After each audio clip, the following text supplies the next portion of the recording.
کلوسم دائرہ کی شکل کی عمارت ہوتی تھی۔ رومن بادشاہ کوشش کرتے تھے کہ یہ خونی حلقہ شہر کے بالکل درمیان میں بنایا جائے۔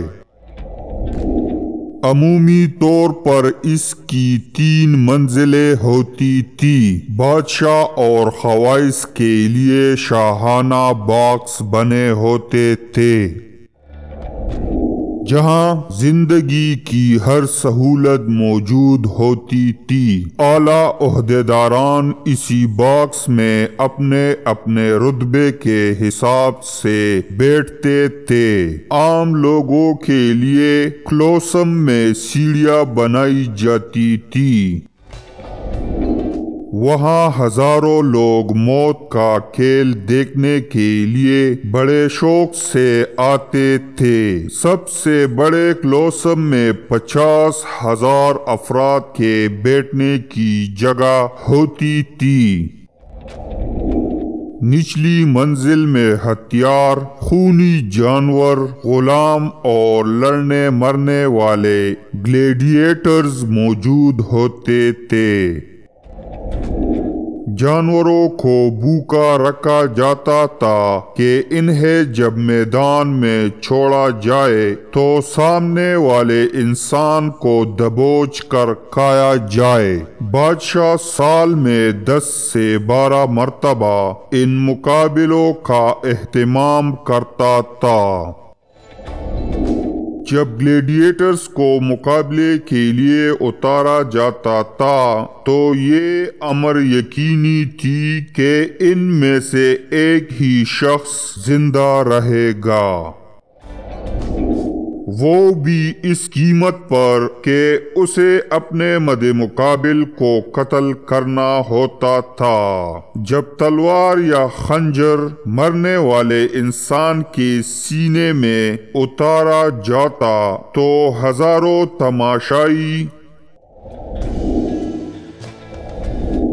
جذبات میں آ کر تالیاں بجاتے، انسانی خون کے بہنے پر حد درجہ مسرت کا اظہار کرتے تھے۔ جو لوگ روم کے بادشاہ کے خلاف بغاوت میں ملوث ہوتے تھے انہیں کلوسم میں پھینک دیا جاتا تھا۔ ان پر بھوکے شیر، ریچھ اور دیگر خونی جانور چھوڑ دیے جاتے تھے۔ باغی جتنے تکلیف سے مرتا بادشاہ اور اس کے درباری اسی ترتیب سے خوشی مناتے۔ جب لوگ مرتے وقت چیخیں مارتے تھے اور لہو لہان ہوتے تھے تو بادشاہ کی تسکین کو بڑھانے کے لیے شراب کے جام لائے جاتے تھے۔ اس بھیانک کھیل میں ہزاروں لوگ مرتے تھے۔ اس گھناؤنے کھیل کو غور سے دیکھا جائے تو اس کے مقاصد مکمل طور پر سیاسی ہوتے تھے۔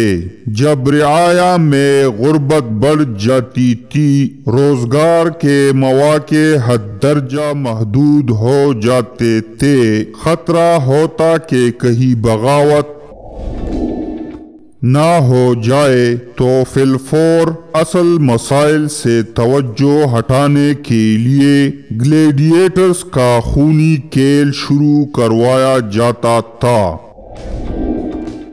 مقصد صرف اور صرف سیاسی ہوتا تھا کہ کسی طرح رعایا کا دھیان حکومت کی ناکامی سے ہٹا کر کھیل تماشے میں لگا دیا جائے۔